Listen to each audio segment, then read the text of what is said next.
API अब इसे run करते हैं, यहाँ पे एवेट करते हैं।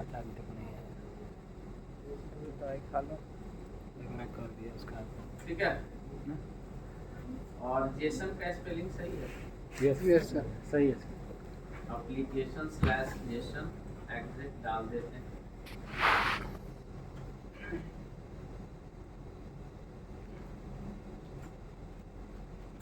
ठीक है, अब इसे लॉगिन करते हैं वापस से।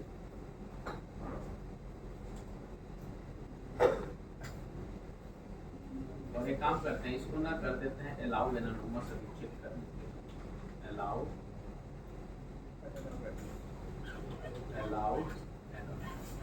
मतलब इसे मुझे लॉगिन करने की जरूरत झंझट नहीं है, डायरेक्ट क्लिक करेंगे और डेटा लेके आएंगे। ठीक है, ये आपका डैशबोर्ड है, क्लिक किए, यहाँ पे आया F10 F10 F10 F10, इसे रियलाइज किया, वहाँ तक क्लिक नहीं गया, क्लिक क्यों नहीं जा रहा? API रन करते हैं। मैंने सुना कहीं कि भी शेरवानी वानी मिलता है, ले जाते हैं 30,000 का कपड़ा थोड़ी खरीदते हैं, 5-10 हज़ार बाद 30,000 का शेरवानी खरीदूँगा एक दिन, वो भी 2 घंटा पहनने के लिए, छुट्टियाँ थोड़ी नहीं। Add employee F10 F10 user info password सिग्नलाइज मिल जाएगा ना 8-10 हज़ार में किराया। पता करो ये हेड क्यों नहीं जा रहा है, कुछ मिस्टेक हो रहा है। एम्प्लॉय कंट्रोलर, इसको हम लोग बना देते हैं गेट मेथड। तो बाहर गंजा हो जाएगा 30 साल में कमा। ठीक है, और ये जो आपका वैल्यू जो है कतई कोई हमको ज़रूरत नहीं है, यहाँ पे जाओ। ठीक है, और कंट्रोल Z कंट्रोल X यहाँ पे ऐसे डिफाइन कर लो, user equals to new user, और इसमें पास कर दो जो वहाँ पे तुम वैल्यू पास कर रहे हो। यहाँ पे ये जो है जो आप पास कर रहे थे वहाँ पे कर दो, गेट वाला तो चलना चाहिए। यूजर डॉट ईमेल और यूजर डॉट पासवर्ड हमने डायरेक्टली यहाँ डाल दिया। अब रिस्पॉन्स में आपका अब ये जो मेथड हमारा जो हो गया वो हो जाएगा गेट मेथड, यानी कि ये सारे हमें इतनी सब जरूरत ही नहीं, कुछ जरूरत नहीं। सिंपली यहाँ पे क्या चाहिए हमें, डॉट गेट एसिंग और सिंपली, यानी कि डायरेक्ट हिट करेगा, वहीं पे यूजर आईडी पासवर्ड डाल दिए, वहां से राइट। अब ये F10 ये सारी की सारी चीज लेके गया, और यहाँ से आपका जो है चीजें आपको रिटर्न में क्या दे देगा, ये टोकन, राइट, ये टोकन दे देगा। और ये कहाँ पे आपको रिसीव होगा, अब चलते हैं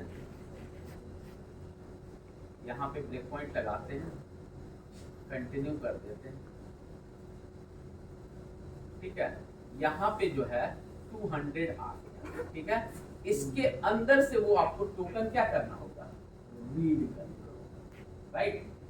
200 आ गया, यानी कि टोकन अब रीड करना।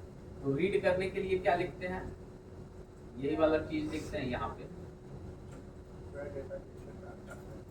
वैर डेटा जेसन, और ये आपका जो है डेटा हो गया, जिसके अंदर content dot read dot result, right, इसके अंदर से आपका डेटा आ गया।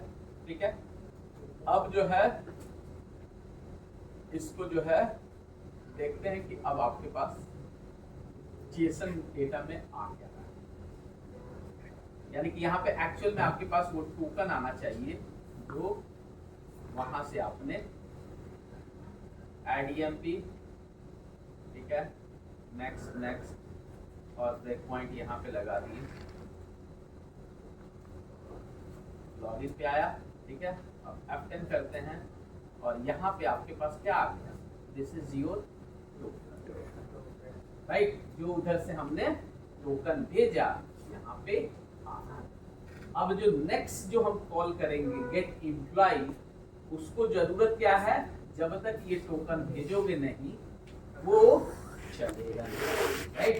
तो उसके लिए क्या करना होगा, जो आपका नेक्स्ट ये था कौन सा, ये कंट्रोल AU, यानी कि अब जो है जब इसे हिट करने जाएंगे गेट एसिंग, कौन सा, गेट एम्प्लॉय डॉट रिजल्ट, इसको हिट करने आप डायरेक्ट जाओगे तो ये आपको देगा 401 का है, राइट।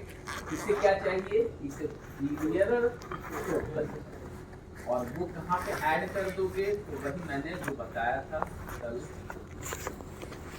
ये कैसे ऐड करते हैं, जो आपका क्लाइंट होता है ना इसी के अंदर चीजें हो, तो आपका क्लाइंट हो गया, कौन सा क्लाइंट है, HTTP क्लाइंट डॉट क्या था, default headers dot authorisations equals to, ठीक है, न्यू, और ये डाल यहाँ से ये पूरा का पूरा डाल दो, न्यू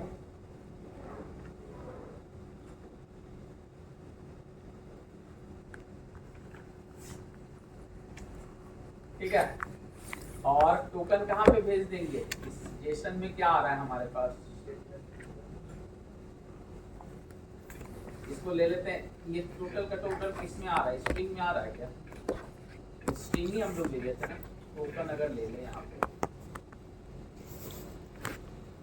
तो यहाँ पे सीधे हमको टोकन, राइट, जो रिस्पॉन्स में आया, तो भैया इसे हिट करने से पहले हमने क्या कर दिया, ये जो है आपका पास कर दिया टोकन। अब जो आप जो नीचे जो आप लिखते हो फाइनल, ये वाली चीजें कंट्रोल X, बस यही तो एक लाइन लिखना था। ये जो अब आपका जो आएगा इसके हेडर में आप क्या करोगे, वो टोकन, हाँ जी, इसमें तो जो हम लोग लॉगिन और पासवर्ड आप भेजे हैं वो तो भाई स्टैटिक है, हम लोग को डायनामिक बाय कोई भी तो लॉगिन कर सकता है ना। जी, तो लॉगिन आप बनाओगे ना, लॉगिन तो बनाओगे ना, ये तो आइडेंटिटी से बना है, हर बार जब लॉगिन करोगे तो आपके पास वो कोड रहेगा, राइट। ये तो क्या है, आधा हम लोग उधर ASP.NET से एंड HTTP से किए हैं, इधर किए हैं, राइट। ये तो सिंपली जब भी आप लॉगिन करोगे वो टोकन आपके पास हो जाएगा, और वो टोकन हम लोग रख लेते हैं सेशन के अंदर, एक बार सेशन के अंदर रख लिए खेलते रहो, राइट। तो वो तो आप बनाओगे। अब चलते हैं और लॉगिन चलते,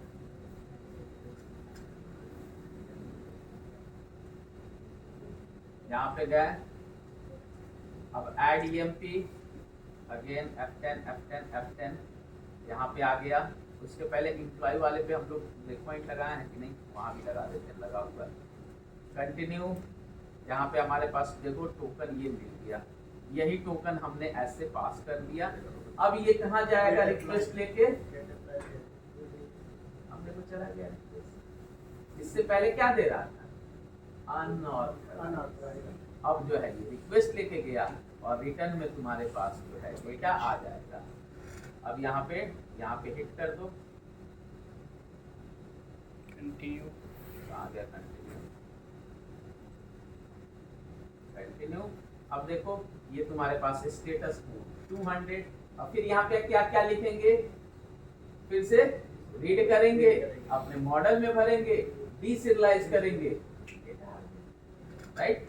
तो यहाँ पे अब 3 लाइन कोड और लिख दो जो आपने कमेंट किया है, इसे अब अनकमेंट कर दो। ये डेटा आएगा, इसे हमने रीड किया, ये फाइनल डेटा बना, और फाइनल डेटा को क्या कर दिया हम, रिटर्न करा दिया। That's it. यही तो एक लाइन कोड लिखना था बस, ये ऑथराइजेशन।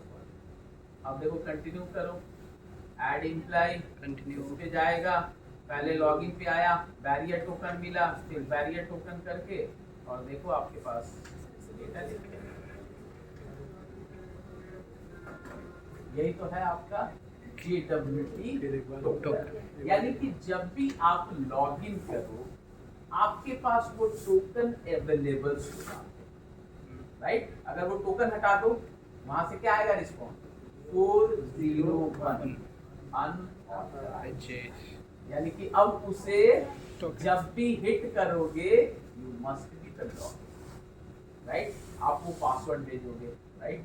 अब यहाँ पे गेम अलग अलग चलता है, राइट। जैसे कि आप बोलोगे कि लॉगिन हम करें, वो बंदा यहाँ पे एक सुपर एडमिन का एक क्लाइंट आईडी क्लाइंट सीक्रेट बना दिया जाता है, वही भेज दिया जाता है, उसी से ऑथेंटिकेट करा के टोकन हमें सिंपली मतलब है टोकन, और टोकन जब आ गया उसको सेशन में रख लो, जब मन करे तब भेजो, नहीं मन करे मत भेजो। अगर आपका अलाउ एनोनिमस वाला होगा तो डायरेक्ट हिट करेगा, नॉर्मल होगा टोकन के साथ। तो सिंपली जो आप JWT टोकन के बाद सिर्फ ये 1 लाइन कोड लिखते हो, जिससे कि आपका पूरा का पूरा चलता है, जो कि सिर्फ इतना लाइन, राइट। पहले हम लोग ये हेडर में बैरियर टोकन जो है, बैरियर टोकन पास नहीं कर रहे थे, अब रिस्पॉन्स जो आया उससे हम लोग को पास करना है। रीजन, जब तक वो पास नहीं करोगे वो आपको ऑथेंटिकेट नहीं करेगा। क्लियर? Yes sir. किसी को डाउट? No sir. तो अगर ये आप करोगे तो पहले आप लोग के चेहरा से लग रहा है आप JWT टोकन आपने इम्प्लीमेंट की नहीं, पहले तो वो करो, तब जो है चीजें समझ में आएगी, राइट। सिंपल। जो आप JWT टोकन का सेम फंडा है, वो आपके API को कोई भी एक्सेस ना करे, इसके लिए एक सिक्योरिटी प्रोवाइड करता है। क्योंकि जब आप ग्लोबल जाओगे, अगर मुझे मालूम चल गया कि ये पेटीएम का URL है, और URL कोई भी ले सकता है,